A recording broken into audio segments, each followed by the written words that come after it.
permiten, vamos a leer la palabra de Dios en el capítulo 3 de la carta a los Efesios. Efesios, capítulo 3.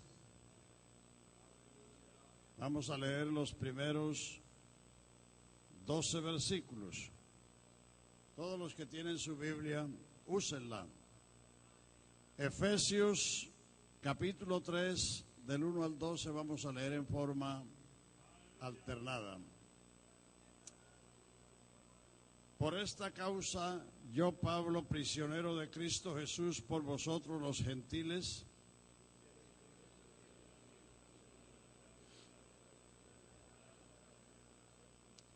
que por revelación me fue declarado el misterio, como antes lo he escrito brevemente.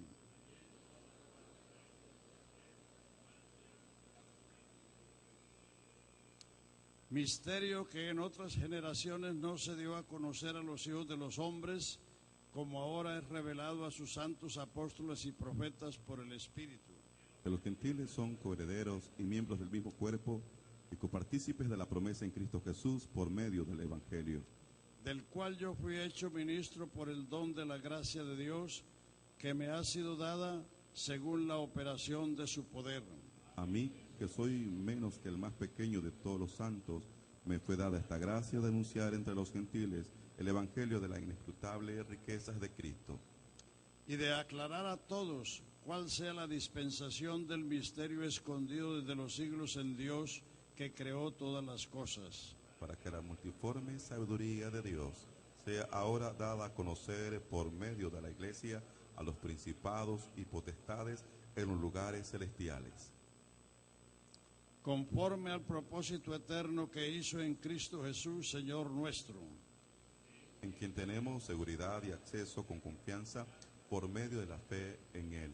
Amén. Vamos a dar gracias por su palabra, por su presencia y por la multitud de sus beneficios con que cada día el Dios de nuestra salvación nos corona.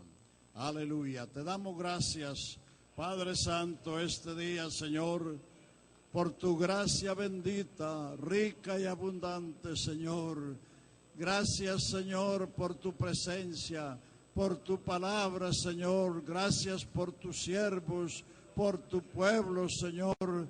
Aleluya, por todo lo que tú has realizado en todos y cada uno de tus hijos, Señor. Te damos la gloria, la alabanza, la honra y el honor a ti, Señor, porque solo tú eres Dios excelso, maravilloso y sublime, Señor.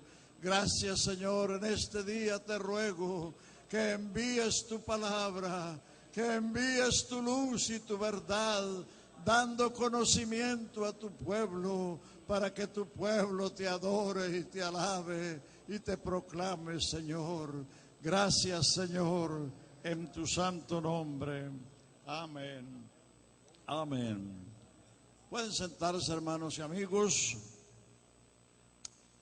Aleluya. Un saludo caluroso para todos ustedes en el nombre del Señor Jesús, para la Junta Administrativa de la Iglesia aquí en el Ecuador, para los delegados del consistorio en Colombia, el hermano Álvaro y el hermano Ortiz, para todos los oficiales aquí, los supervisores, presbíteros, los líderes de los departamentos, para todo el pastorado y para esta preciosa iglesia que el Señor ha comprado con su sangre preciosa, ha guiado, ha guardado hasta este día y, como dice el Salmo, nos guiará aún más allá de la muerte. Alabanzas al Señor Jesús. Aleluya. Bueno, anoche escuchamos un excelente mensaje sobre la identidad de la iglesia. Aleluya. Como dice el folleto que nos han dado del lema de la convención, la paloma mía, la única. Entonces tenemos ahora que saber de dónde venimos, quiénes somos y a dónde vamos. El origen de la iglesia. Gloria al Señor Jesús. Como hemos leído aquí, la iglesia fue un misterio que no se dio a conocer a los hijos de los hombres en las edades pasadas, como ahora es revelado a los santos apóstoles y profetas por el Espíritu. Profetas del Nuevo Testamento, no del Antiguo, porque Juan el Bautista fue el último de los profetas del Antiguo Testamento y el Señor Jesús mismo lo dijo en Mateo 11:13, todos los profetas y la ley hasta Juan profetizaron. O sea que esta revelación vino a los apóstoles y profetas por el Espíritu después de Pentecostés. Como dice el texto que hemos leído, este misterio lo escribió Pablo brevemente en 2 capítulos, capítulo 1 y capítulo 2. La iglesia es un ente exclusivo del Nuevo Testamento. La iglesia en el Antiguo Testamento fue un tipo, nada más, y un tipo no es una base para establecer una doctrina. José se casó con una egipcia, Moisés se casó con una etíope, Boaz se casó con una moabita. Esos son tipos, pero apenas son eso. La iglesia nació el día de Pentecostés. Como ustedes saben, la promesa del Espíritu Santo fue dada para los postreros días. Joel 2:28, en los postreros días, dice Dios, derramaré de mi espíritu sobre toda carne. Los postreros días comenzaron con la venida del Hijo de Dios. Lo dice Hebreos 1:1 y 2. Dios, habiendo hablado muchas veces y de muchas maneras en otro tiempo a los padres por los profetas, en estos postreros días nos ha hablado por el Hijo.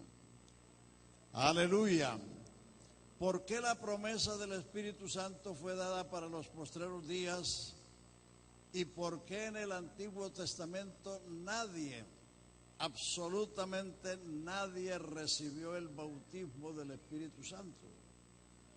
Porque el bautismo del Espíritu Santo es la promesa de Dios de que Él no habita en templos hechos de manos de hombres necesitados de algo, sino que Él dijo, yo habitaré en ellos, andaré en ellos y seré el Dios de ellos y ellos serán mi pueblo. Y para que eso sucediese, primero tenía que ser removido el pecado y solo fue removido en el Calvario. En el Antiguo Testamento el pecado estaba expiado, o sea, cubierto. Por eso el perdón se basaba en eso. Como lo dice el Salmo 32, bienaventurado aquel cuyas transgresiones son perdonadas y cubiertos sus pecados. El perdón para Israel se basaba en eso. Pero para que el hombre o la mujer llegasen a ser templo del Espíritu Santo, se necesitaba remover el pecado del hombre. Y para esto apareció el Hijo de Dios, para quitar nuestros pecados, y no hay pecado en Él. Por eso Juan mismo lo señaló diciendo, he aquí el Cordero de Dios que quita el pecado del mundo. O sea que el propósito de la venida del Espíritu Santo fue precisamente para que la iglesia naciera.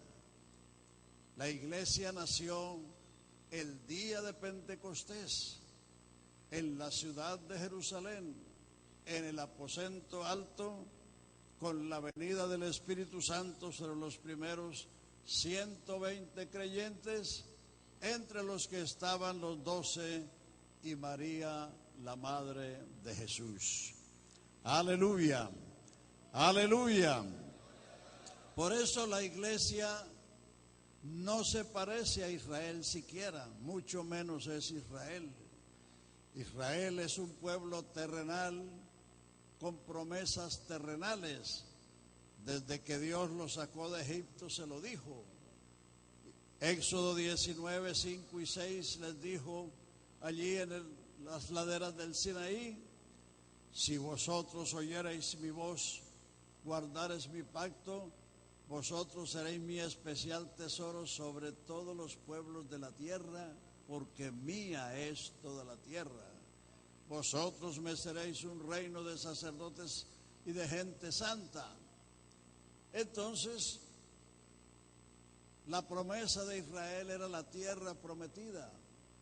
La recibieron, la poseyeron y llegaron a ser una nación cumbre, una señora de naciones. Pero cuando pecaron, Dios los desterró. Y cuando se cumplió el castigo, Dios los volvió a la tierra que les había dado. Y eso fue en la primera dispersión que se produjo con la invasión de Nabucodonosor a Judea y Jerusalén. La segunda dispersión se sucedió en el año 70 del primer siglo de la era cristiana, y desde 1894 los israelitas están volviendo otra vez a la tierra de Israel, porque esa es la promesa para ellos. Ellos son un pueblo terrenal con promesas terrenales. Aún hay una promesa para ellos que está en Ezequiel 36 y 37, en que ellos volverán a la tierra de Israel y allí se convertirán, pero eso está en el futuro. Así que la iglesia no es Israel, la iglesia nació como resultado de la venida del Espíritu Santo sobre los primeros 120 creyentes. Ahí está el nacimiento. El origen está mucho más atrás, porque la vida no comienza cuando se nace, la vida comienza cuando se concibe. Y Dios concibió la iglesia antes de la fundación del mundo. Y el apóstol Pablo, en 3 versículos, nos dice el propósito de la iglesia, el propósito de Dios con la iglesia en 4 hechos. Puede leerlo allá en Efesios 5, 25, 26 y 27, que dice: Cristo amó la iglesia, número 1, antes de la fundación del mundo. Número 2, se entregó a sí mismo por ella. Fue en el Calvario hace 2000 años. Número 3, para santificarla, purificarla en el lavacro de la palabra, es lo que está haciendo ahora, a fin, número 4, a fin o con la finalidad de presentársela gloriosa, sin mancha ni arruga, ni cosa semejante, sino que sea santa y sin mancha. La doctrina de la iglesia está en los no está en los evangelios, está en las epístolas. El Señor Jesús, que es el autor y el actor de la iglesia, solo habló 2 veces de la iglesia durante su ministerio público. Mateo 16, 18, cuando Pedro pronunció la gran confesión que vino a su mente por una revelación de Dios. Entonces Jesús dijo: sobre esta roca edificaré, futuro, mi iglesia, porque la iglesia aún no había nacido. Esa es la primera vez que Jesús habló de la iglesia, y la segunda está en Mateo también 18:18, cuando se habla de cómo se ha de perdonar a un hermano. Dice: dilo a la iglesia, y si no oye a la iglesia, tenle por gentil y publicano. Esas son las únicas dos veces que el Señor Jesús habló de la iglesia, siendo que Él es el autor y el actor, la cabeza, el fundamento, el todo.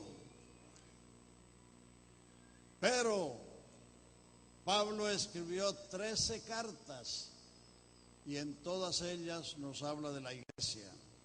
Y escribió una carta para decir todo lo que la iglesia es, desde su origen hasta cuando sea presentada por el Señor mismo. Él mismo se la va a presentar.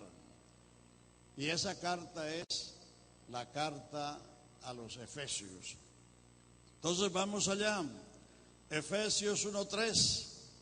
Bendito el Dios y Padre de nuestro Señor Jesucristo, que nos bendijo con toda bendición espiritual en los lugares celestiales en Cristo, según nos escogió en Él antes de la fundación del mundo, para que fuésemos, no porque éramos, para que fuésemos o llegásemos a ser santos delante de Él en amor, habiendo sido predestinados para ser adoptados hijos suyos por Jesucristo, según el puro afecto de su voluntad. Ahí está el origen de la iglesia. Él nos escogió antes de la fundación del mundo para que fuésemos, para que llegásemos a ser santos y sin mancha delante de Él. Entonces, para eso te escogió el Señor a ti. Aleluya, aleluya. Entonces, ahí está el origen de la iglesia, pero como dije antes, la iglesia no comenzó cuando nació, porque la vida comienza cuando se concibe. Dios concibió la iglesia en la eternidad y por milenios la gestó hasta que el día de Pentecostés, 50 días después de la resurrección de Cristo, nace la iglesia en el aposento alto en la ciudad de Jerusalén con aquellos primeros 120. Pedro predica el primer sermón de los Hechos 2. La gente pregunta: varones hermanos, ¿qué haremos? Y Pedro les dice: arrepentíos y bautícese cada uno de vosotros en el nombre de Jesucristo para perdón de los pecados, y recibiréis el don del Espíritu Santo, porque para vosotros es la promesa, para vuestros hijos, para los que están lejos. Fíjese cuán lejos estábamos nosotros de aquel día. Y para todos cuantos el Señor nuestro Dios llamare. Y con muchas otras palabras testificaba y exhortaba diciendo: sé salvos de esta perversa generación. Y el verso 41 dice: así que los que recibieron su palabra fueron bautizados como 3,000 personas y fueron añadidos a ellos. ¿Quiénes eran ellos? Los 120. Ahora la iglesia eran 3,120. ¿Y qué pasó? Sobrevino temor a todo el pueblo. Maravillas eran hechas por el Señor a través de los apóstoles. Estaban en el templo alabando y bendiciendo a Dios. Comían juntos con alegría y sencillez de corazón en las casas, y el Señor añadía a la iglesia cada día los que habían de ser salvos. Aleluya. Aleluya.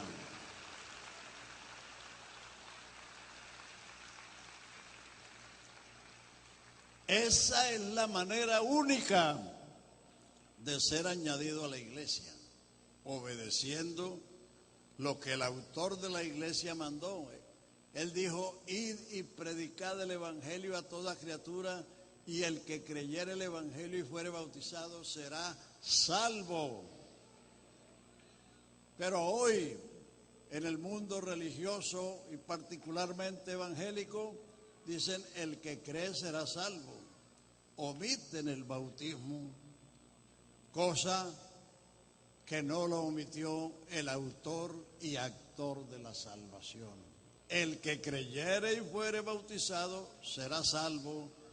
Así que los que recibieron su palabra fueron bautizados y fueron añadidos a ellos. Mucha gente llama a la iglesia el templo. Dicen: vamos para la iglesia, nos encontramos en la iglesia, venimos de la iglesia. No, eso está mal dicho. Ese es el templo, esa es la capilla, esa es la casa de oración. La iglesia somos nosotros. Una persona puede vivir 365 días en el templo, pero si no ha obedecido el evangelio, no es iglesia. La iglesia es la compañía de los salvos, la congregación de los redimidos, el pueblo de Dios. Para ser iglesia hay que ser salvo.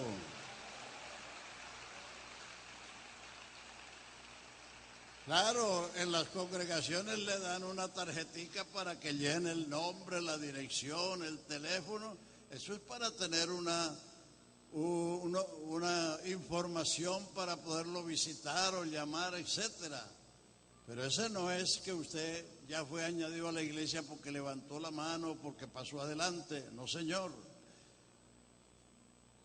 Cuando usted obedece el evangelio, el gran mandamiento, la orden de Jesucristo, es cuando usted es incorporado en la iglesia. Primera de Corintios 12:12, por un espíritu fuimos todos bautizados en un cuerpo, sean judíos, sean griegos, sean siervos, sean libres, sean varones, sean mujeres, a todos se nos dio a beber de un mismo espíritu. La iglesia es el cuerpo de Cristo, y para ser incorporado a ese cuerpo es mediante la obediencia al evangelio. Aleluya. Así que la iglesia tiene su origen en la eternidad y su nacimiento en Jerusalén hace ya casi 2000 años. Roma no fue donde la iglesia nació, por eso la iglesia de Cristo nunca ha sido ni será romana, porque no nació en Roma. Roma era la capital imperial hasta el año 476, cuando el imperio romano cayó. Jerusalén es la ciudad del gran rey, por eso Dios escogió que su iglesia naciera allí. Porque, entre otras cosas, Israel es el ombligo o el centro de la tierra. Aleluya. ¿Por qué Jerusalén es la ciudad del gran rey y por qué será la capital del mundo?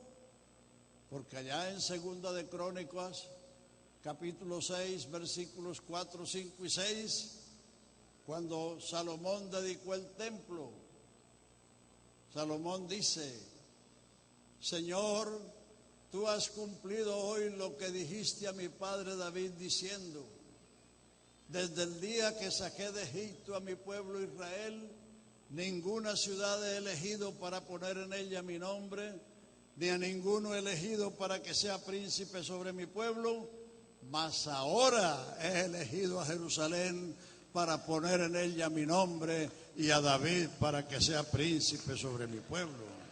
Por eso Jerusalén es la ciudad del gran rey, por eso Jerusalén en Jerusalén nació la iglesia, por eso Jerusalén será la capital del mundo. Cuando Cristo venga, lo dice Isaías capítulo 2, lo que vio Isaías respecto a Judá y Jerusalén, que sucederá en lo postrero de los tiempos, que será puesto el monte de Sión como cabeza de todos los montes, y las naciones dirán: venid, subamos a la casa de Jacob, porque él nos enseñará sus caminos, porque de Sión saldrá la ley y de Jerusalén la palabra de Jehová. No se ensayarán más para la guerra, sino que convertirán sus armas en instrumentos de arado. Y Zacarías nos dice: Jerusalén es una piedra pesada, que el que se la cargue lo aplastará. Israel creo que es más pequeño que el Ecuador, sí, pero es una potencia mundial. Y el que se la eche encima, vas a quedar aplastado. Aleluya. Y por eso Dios escogió que la paloma suya, la hermosa suya, naciera allí en la ciudad del gran rey. Aleluya. Si usted quiere saber lo que dice Dios de Roma, léase el capítulo 17 y 18 de Apocalipsis. Ahí está como Dios describe la ciudad que está sentada sobre 7 montes. Yo no le voy a decir eso, pero usted tiene la Biblia y léalo.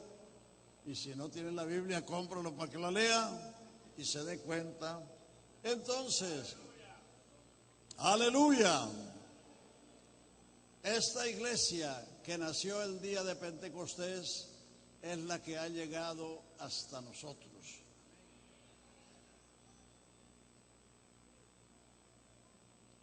Estos primeros discípulos, dice Hechos 42, dice: perseveraban en la doctrina de los apóstoles, número 1.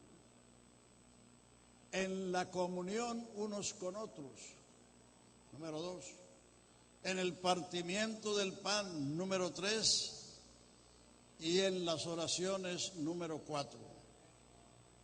El resto del capítulo y el resto del libro son resultados. Sobrevino temor a todo el pueblo. Maravillas eran hechas por los apóstoles.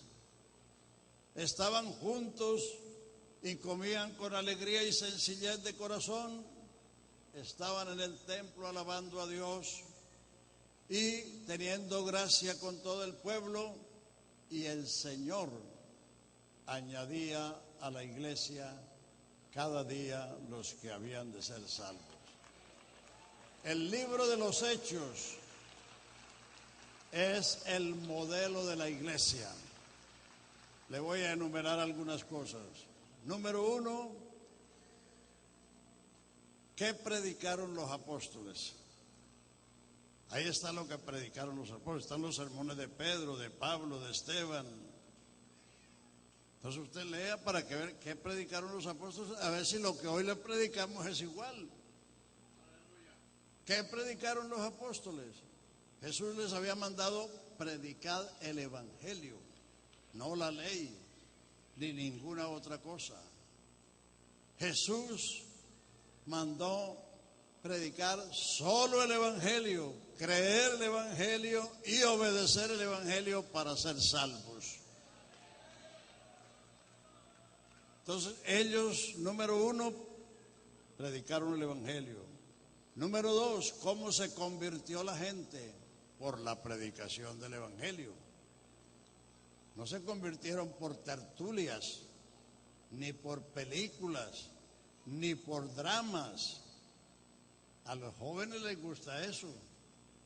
Pero la fe no entra por los ojos, la fe entra por el oír. Entonces la gente se convirtió por la predicación, porque Dios lo que hace es enviar su palabra, y su palabra es vida, Su palabra es poder para salvar. Su palabra lava. Su palabra transforma. Ahora hay un poco de líderes que no son predicadores, sino artistas, dramaturgos. Hacen dramas, se volvieron artistas, y otros hasta son predicadores, echa piedra.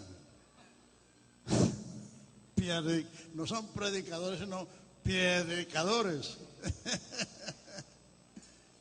¿Qué es predicar? Predicar es presentar, exponer, anunciar, proclamar.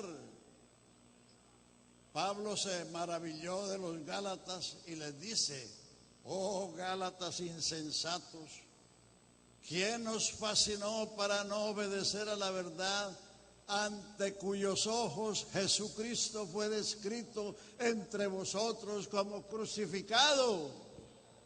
O sea que Pablo les describía a Jesucristo.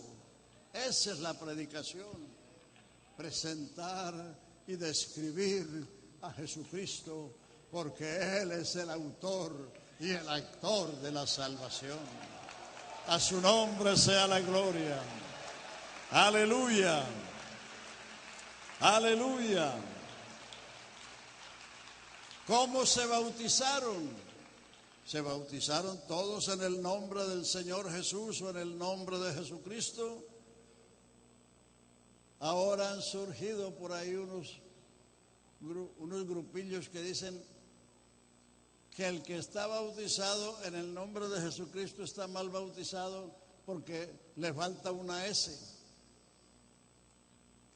Sí, yo los encontré en México y en Guatemala me llamaron de allá para lo mismo. Que hay que bautizarlos en el nombre de Jesús Cristo. Qué tonterías que aparecen, ¿no? Jesús es el nombre, Cristo es el título. Como usted va donde el médico Juan es el nombre y médico es el título. Por eso está que fueron bautizados en el nombre de Jesucristo y también en el nombre del Señor Jesús, porque Jesús es el nombre, Cristo es el título. ¿Cómo decir?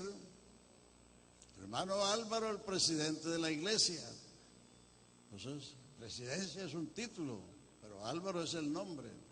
Entonces, van surgiendo cosas que no tienen pies ni cabeza, porque algunas personas quieren hacerse célebres, aunque sea proclamando un error.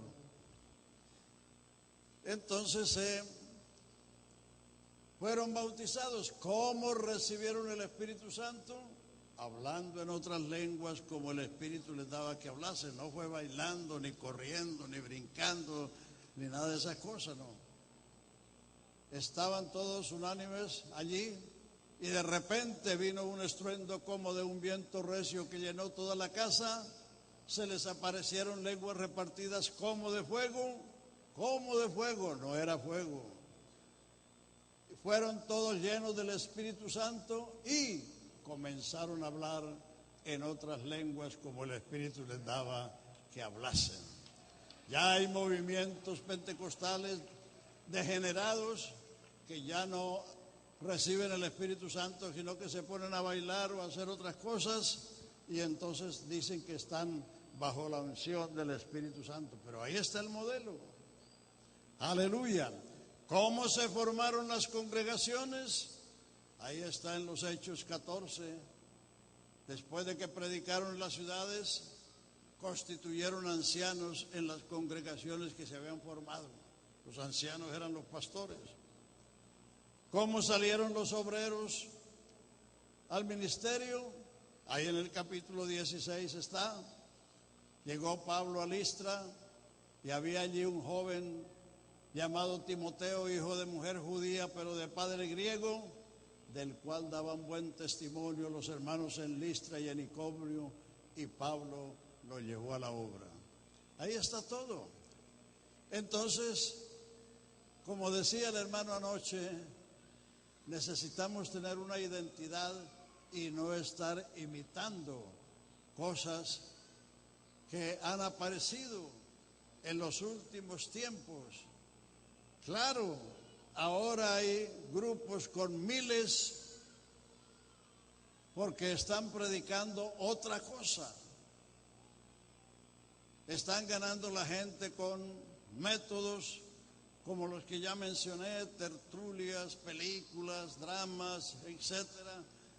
Pero pregúntele a esas gentes si han recibido el Espíritu Santo o si han sido bautizados en el nombre del Señor Jesús. Es decir, están como los bautistas de los capítulos 19 de los Hechos, donde Pablo llegó a Éfeso y encontró ciertos discípulos, creyentes. ¿En qué pues fuisteis bautizados?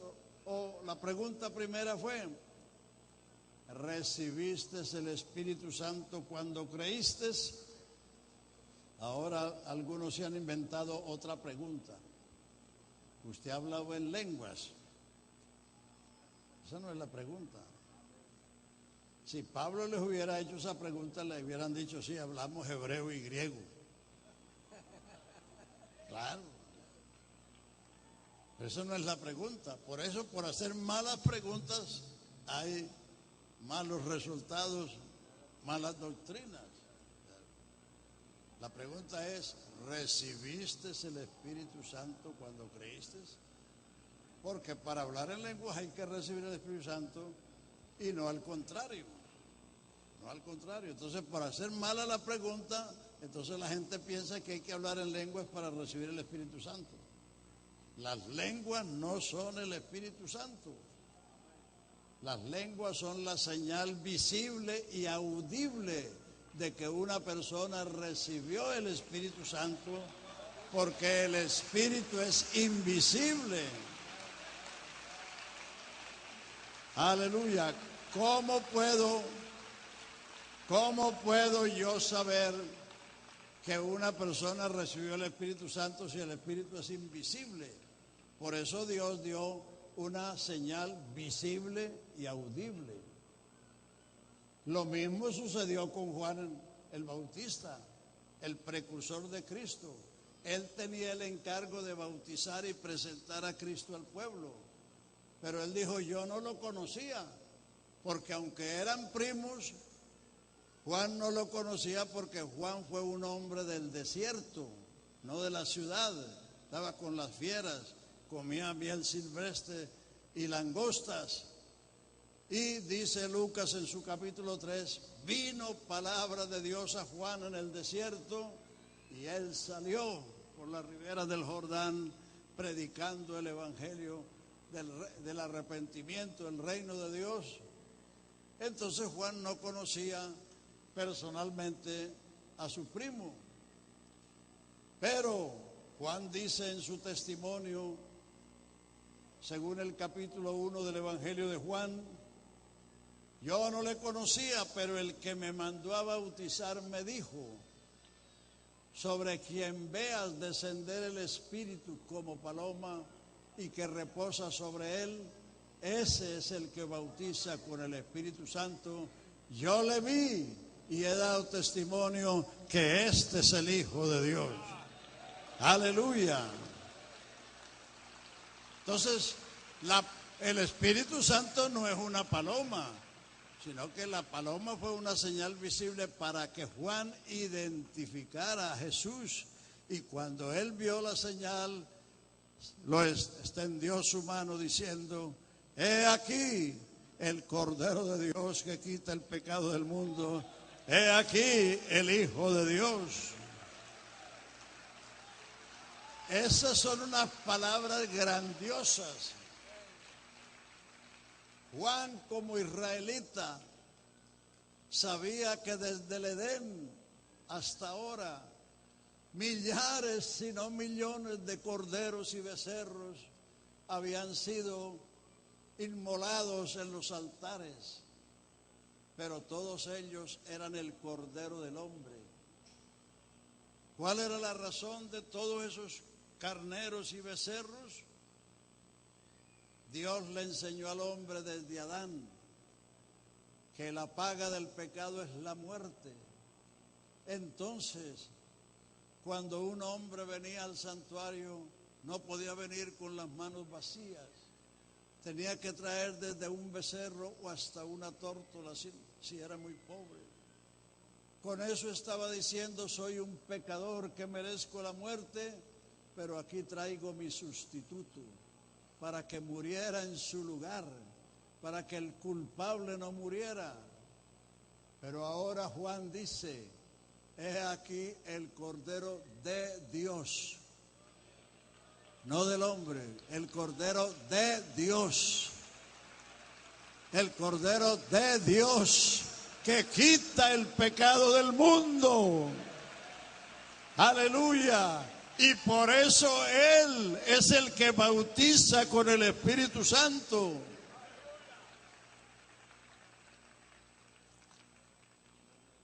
Jesucristo es el Cordero de Dios por dos razones básicas. Porque Dios se proveyó de Cordero. Hebreos 10:5 dice, cuando introduce al primogénito en el mundo, dice: me preparaste cuerpo. Dios se preparó un cuerpo en las entrañas de una virgen, y por eso Él es el Cordero de Dios. Y número dos, porque Él mismo ofreció ese Cordero, como dice 2 de Corintios 5:19, Dios estaba en Cristo reconciliando consigo al mundo, no tomándole en cuenta a los hombres sus pecados, y nos encargó la palabra de la reconciliación. O como dice Hebreos 9:13 y 14, si la sangre de los toros y de los machos cabríos y la ceniza de la becerra rociada a los inmundos santifican para la carne, ¿cuánto más la sangre de Cristo, el cual por el Espíritu eterno se ofreció sin mancha a Dios, limpiará vuestras conciencias de las obras de muerte para que sirváis al Dios vivo? Si la sangre de los animales purificaba las inmundicias carnales, cuánto más, mucho más, la sangre de Cristo. Aleluya, que se ofreció por el Espíritu eterno. Dios mismo ofreció ese Cordero. Por eso Él es el remedio absoluto. Por eso Él es el Cordero de Dios que quita el pecado del mundo. Por eso Él apareció para deshacer las obras del diablo. Por eso Él apareció para quitar del medio el pecado. Por eso resolvió de una vez para siempre el problema del pecado en el Calvario, cuando dijo: consumado es, hecho es, acabado es, perfecto es. Alabanzas a Jesús.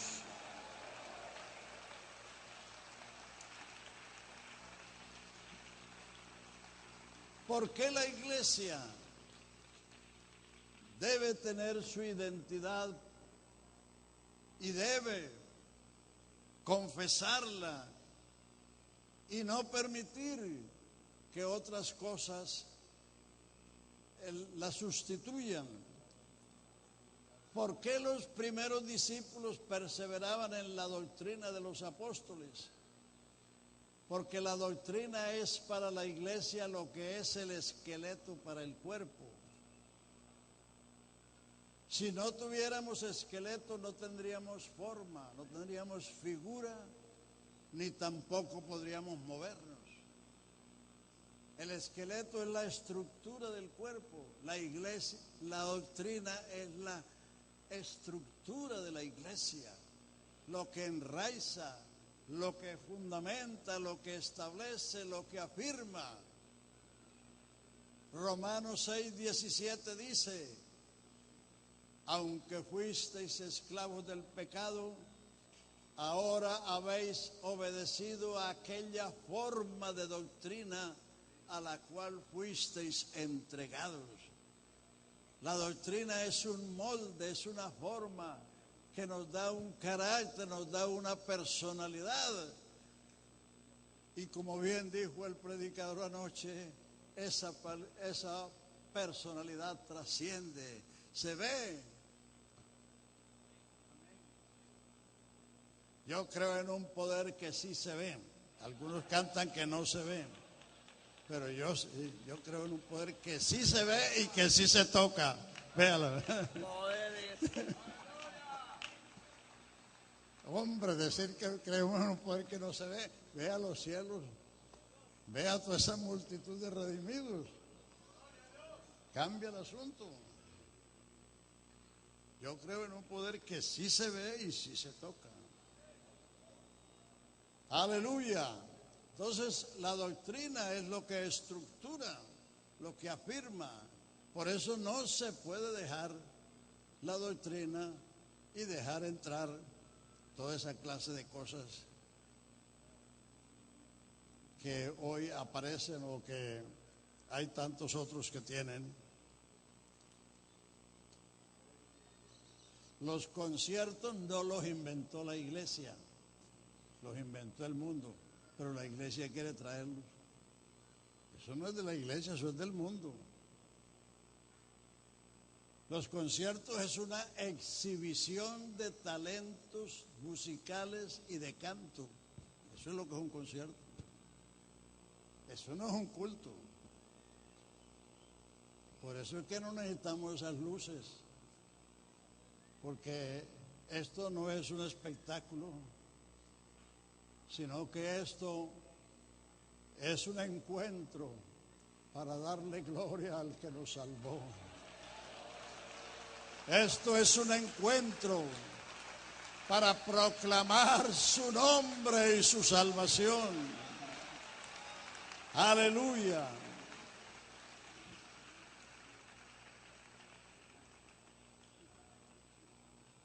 El evangelio no es una canción. Hay gente que quiere ahora ganarse las almas cantando. No, Señor, el evangelio no es una canción. El evangelio es un mensaje del hecho más grande que ha sucedido en toda la historia humana: la venida del Hijo de Dios al mundo, su vida, su ministerio, su muerte, su sepultura, su resurrección, su ascensión al cielo y su promesa de venir por su iglesia. Eso es el evangelio.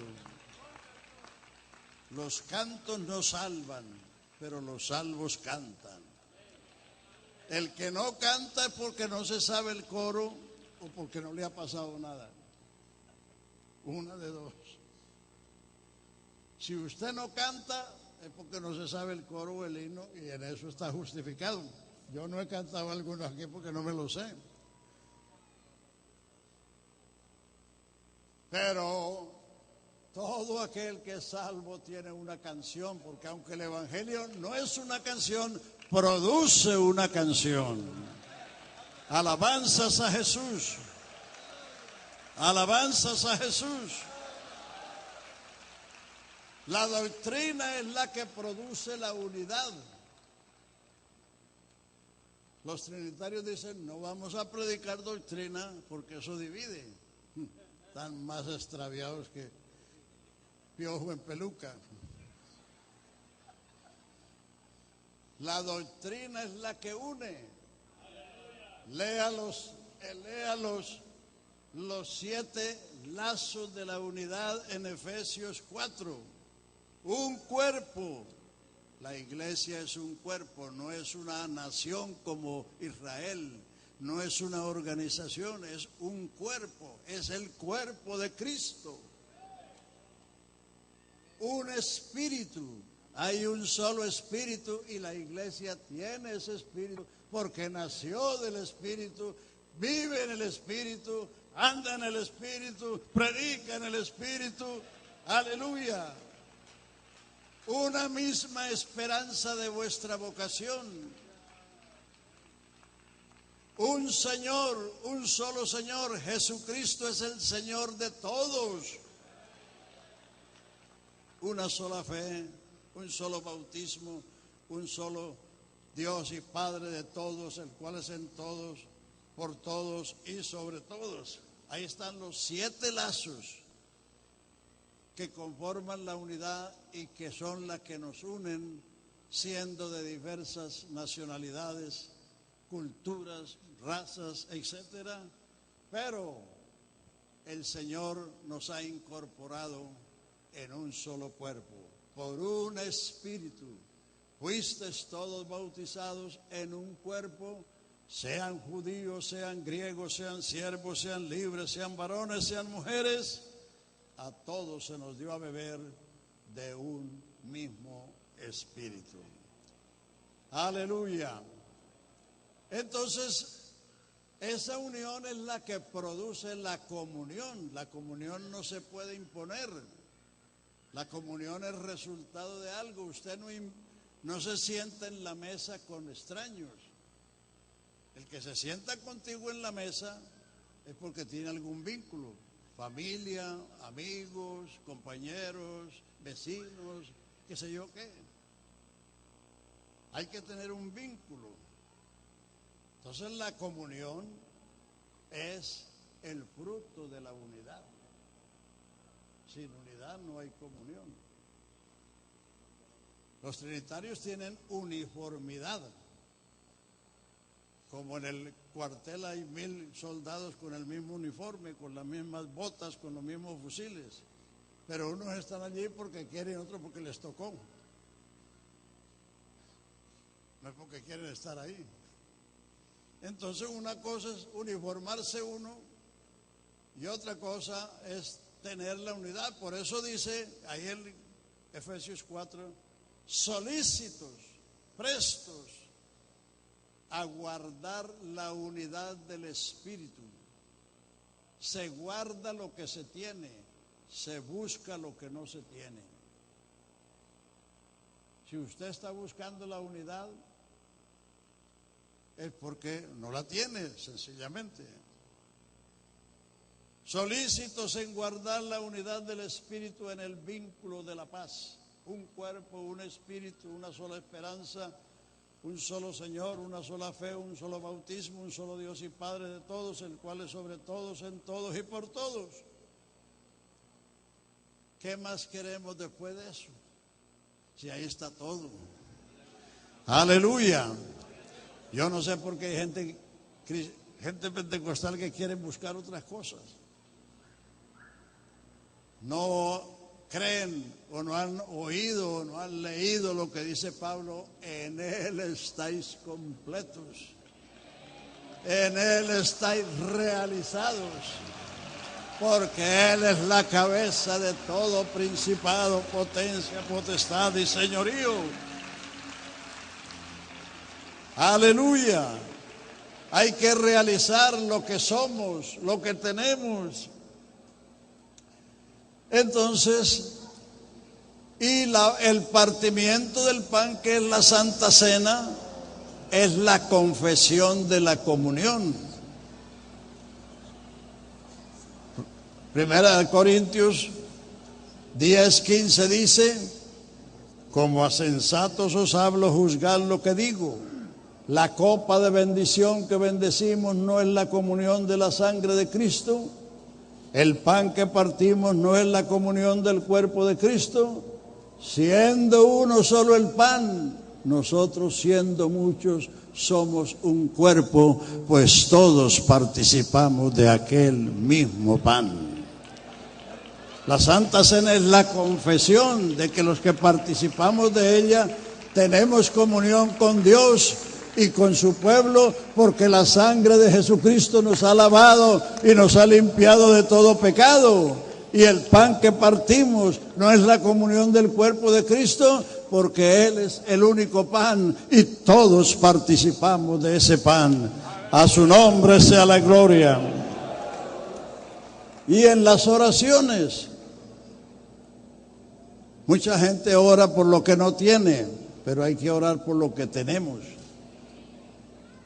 Las oraciones de Pablo no era por lo que no tenía. Él no estaba orando ni por un caballito, ni por una lanchita, menos por zapatos, ni vestidos, ni carritos, ni nada de eso.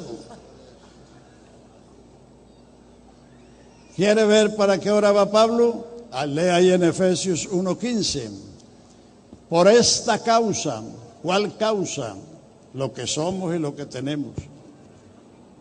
Por esta causa doblo mis rodillas ante el Padre. Por esta causa, habiendo oído de vuestra fe en el Señor y de vuestro amor para con todos los santos, no ceso de dar gracias por vosotros en mis oraciones, para que el Dios y Padre de nuestro Señor Jesucristo os dé espíritu de revelación en el conocimiento de Él, alumbrando los ojos de vuestro entendimiento, para que sepáis tres cosas.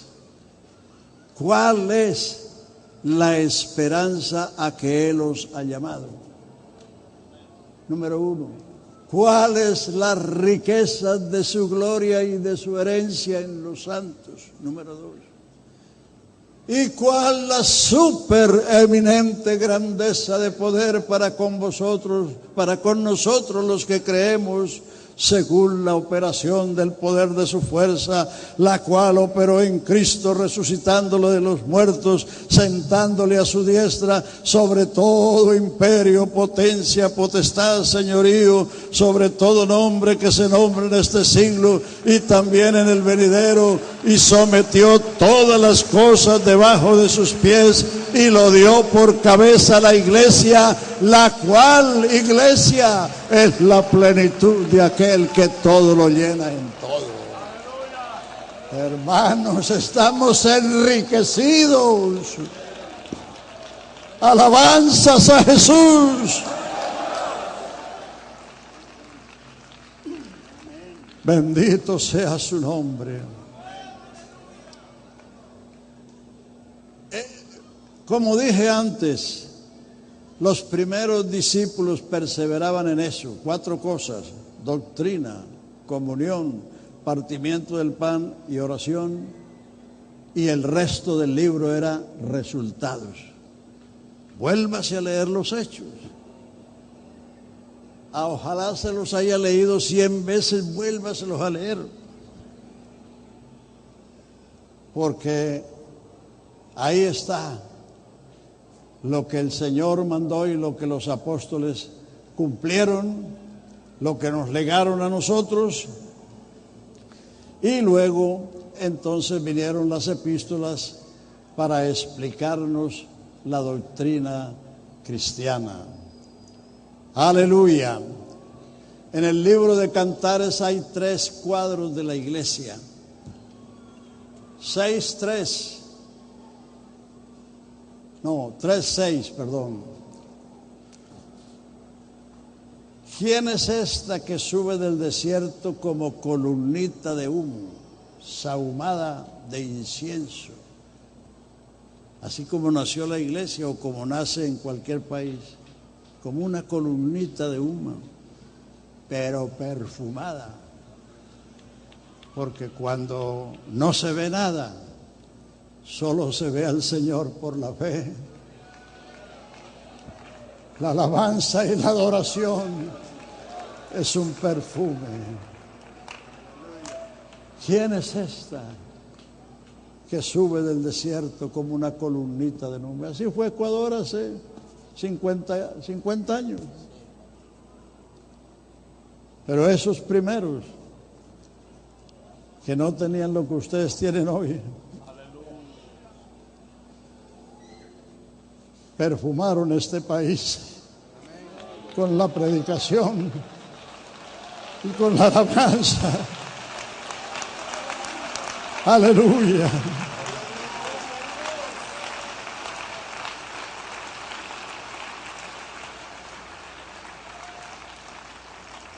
El otro cuadro está en 6:10.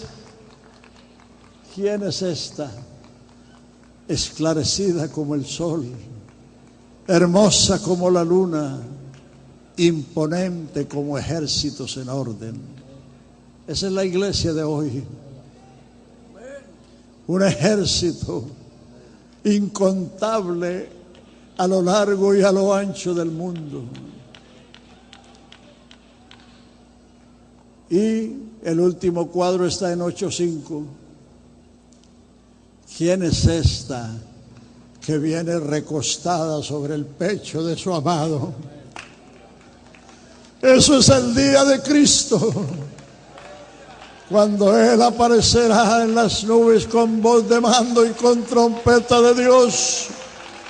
Y los muertos en Cristo resucitarán primero, y los que vivimos seremos transformados y juntamente con Él iremos para recibir al Señor en el aire y estaremos siempre con el Señor.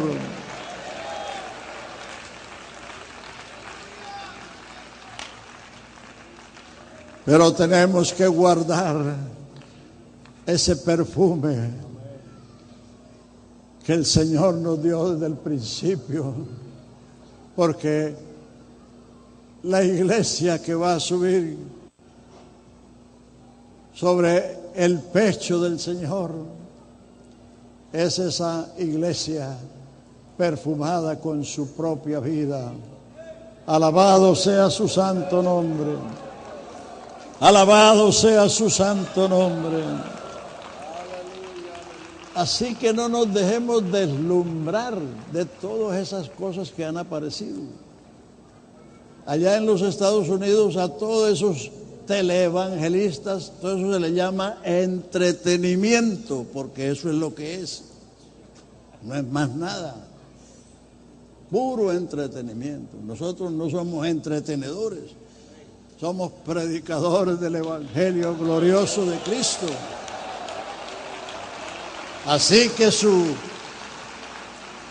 consagración, su trabajo es estudiar la palabra de Dios, orar y predicar, no solamente en el púlpito, sino en los lugares públicos y por las casas, porque eso fueron lo que hicieron los primeros discípulos, y esa es la manera de ganar las almas para el reino de Dios. Hay que sacar fuera todas esas otras cosas. ¿Qué cuento de dramas ni de películas? Le voy a decir solamente 2 versículos para que se deje de estar usando los ojos y en lugar de eso use los oídos.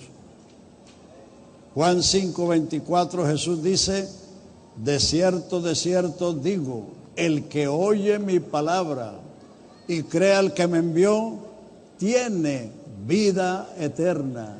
Número 1, no vendrá condenación. Número 2, mas ha pasado de muerte a vida. O sea, cuando nosotros vamos a predicar, vamos a impartir vida, a impartir fe. La vida entra por aquí, la fe entra por aquí. Entonces nuestra labor es esforzarnos, como hicieron los primeros apóstoles. Cuando se presentó todas esas haciendas y todos esos bienes que trajeron, que los apóstoles no los pidieron, ni el Señor tampoco los mandó, sino fue una cuestión espontánea de los creyentes. Pero los apóstoles dijeron: no, nosotros no nos vamos a ocupar de eso.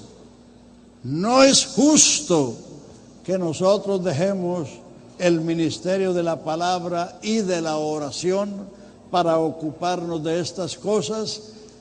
Escójanse 7 varones de buen testimonio, llenos de fe y del Espíritu Santo, que se ocupen de esto, y nosotros persistiremos en el ministerio de la palabra y de la oración.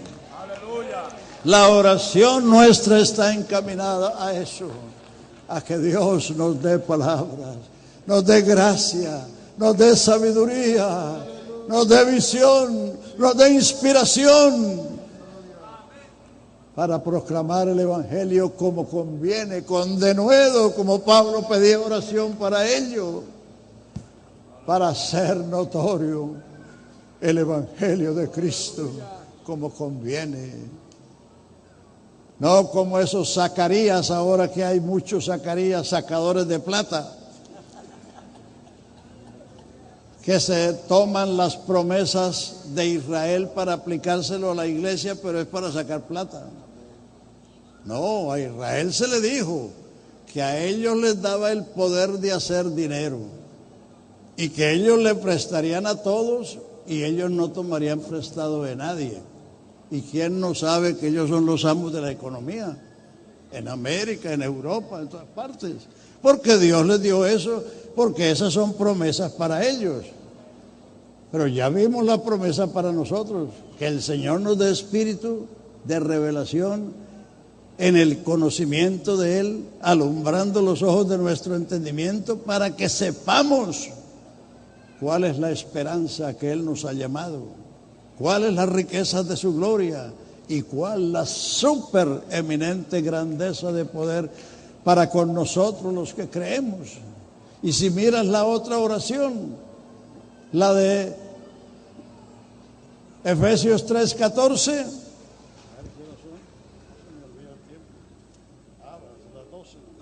bueno, gracias a Dios que tenemos vida eterna, ¿no? La otra oración está en 3:14. Por esta causa. ¿Cuál causa? Lo que somos y lo que tenemos.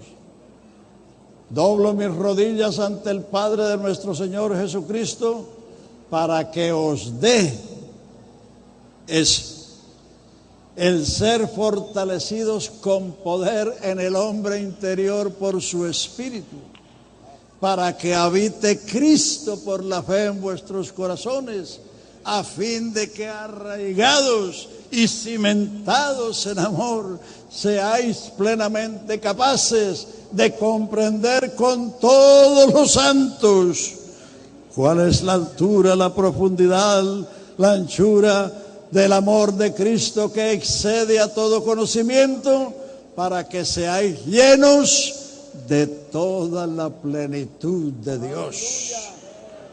Para que seáis llenos de toda la plenitud de Dios. Y, ¿qué más dice?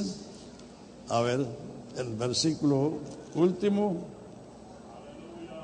Y aquel que es poderoso para hacer mucho más abundante de lo que pedimos y lo que entendemos, por el poder de Él que actúa en nosotros.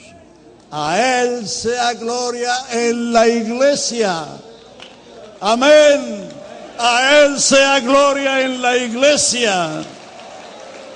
A Él sea gloria en la iglesia. A su nombre sea la gloria.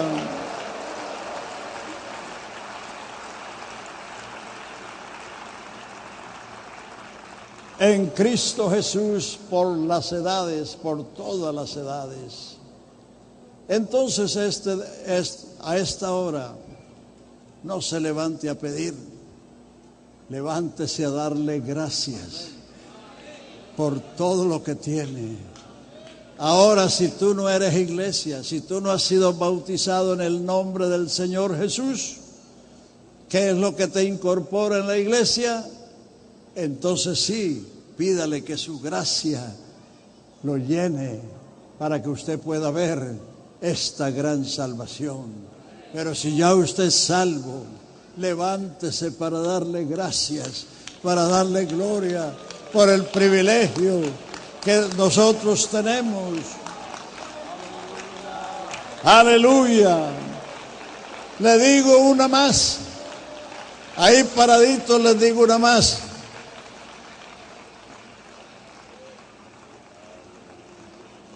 La actual emperatriz del Japón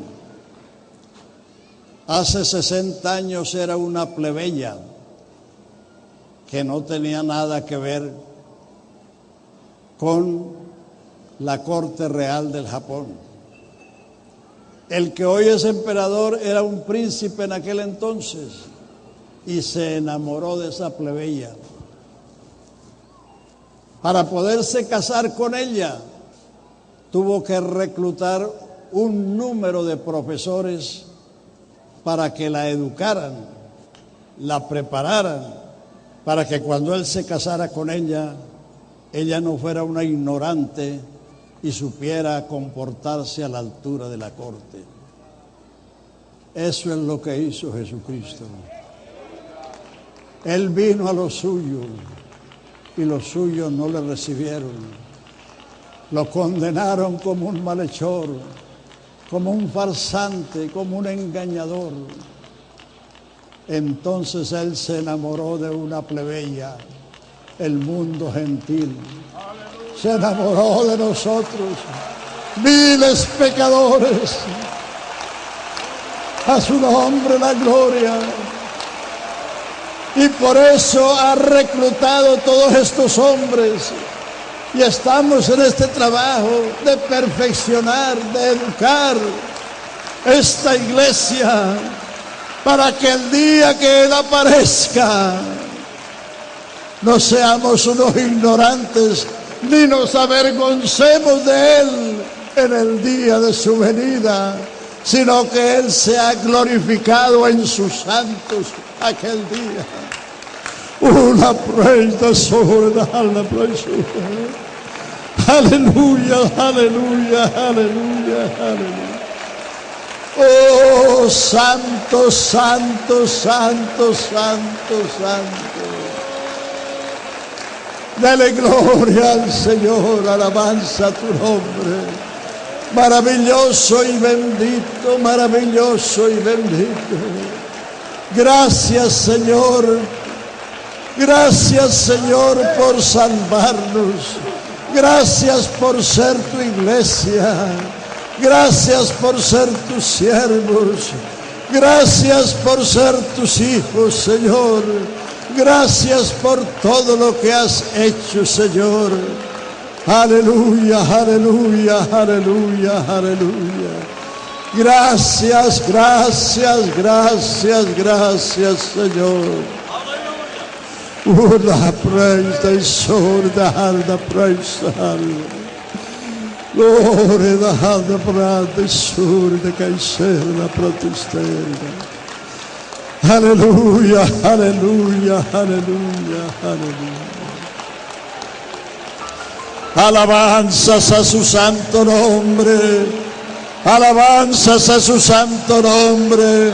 Dele gracias, dele gloria, dele alabanza y usted va a recibir el Espíritu Santo ahí, alabándole y glorificándole. Aleluya. Aleluya, Señor Jesús, bendito tu nombre santo.